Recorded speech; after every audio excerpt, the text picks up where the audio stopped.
जय हिंद दोस्तों।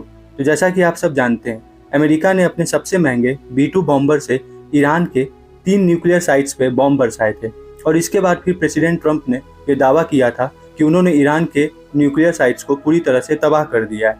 अब इसके बाद पूरी दुनिया की नज़र रसिया पे थी, क्योंकि सब जानते थे ईरान के मदद के लिए रसिया जरूर आगे आएगा और रसिया ने बिल्कुल ऐसा ही किया। और अब रसिया ने खुल के बोला है कि बहुत सारे ऐसे देश हैं जो बिना किसी शर्त के ईरान को अपना न्यूक्लियर वॉरहेड देने को तैयार है।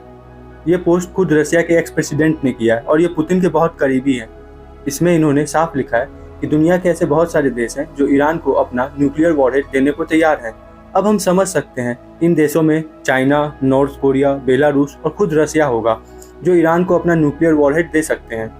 और अगर ऐसा होगा तो निश्चित ही न्यूक्लियर वॉर स्टार्ट हो जाएगी। अब ये भी खबर आ रही है कि रसिया और ईरान दोनों मिलकर इस हमले के बदले एक ऑपरेशन कर सकते हैं जिसमें रसिया पूरी तरह से ईरान की हेल्प करेगा।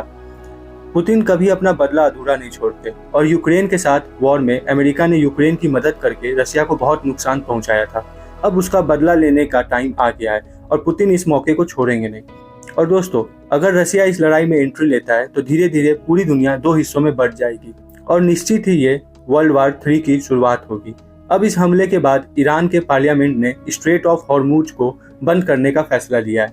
अगर ईरान ऐसा करता है तो इससे तेल के दाम बहुत बढ़ जाएंगे, क्योंकि दुनिया का 20 से 30% ऑयल ट्रेड इसी रास्ते से होता है और इससे सबसे ज़्यादा अगर किसी देश को नुकसान होगा तो चाइना और इंडिया को होगा। तो मुझे नहीं लगता कि चाइना और इंडिया ईरान को ऐसा करने देंगे। अब बात करते हैं peace deal lover president Trump की। तो ईरान पे हमले के बाद इन्होंने बोला था कि हमने 3 न्यूक्लियर साइट्स को तबाह कर दिया है, पर ईरान के डिनाई करने के बाद अब ट्रंप ने भी रिसेंट ट्वीट में डैमेज शब्द का प्रयोग किया है। मतलब साफ है, यूएस के हमले से ईरान का न्यूक्लियर प्रोग्राम डैमेज तो हुआ है पर पूरी तरह से तबाह नहीं हुआ है।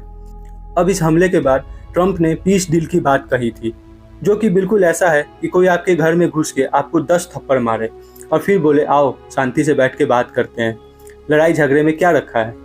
इसके बाद आज के ट्वीट में ट्रंप ने सबसे इम्पोर्टेंट बात लिखी, जो कि रियल में इजराइल और यूएसए का मेन टारगेट है, कि वो ईरान में रेजीम चेंज करना चाहते हैं।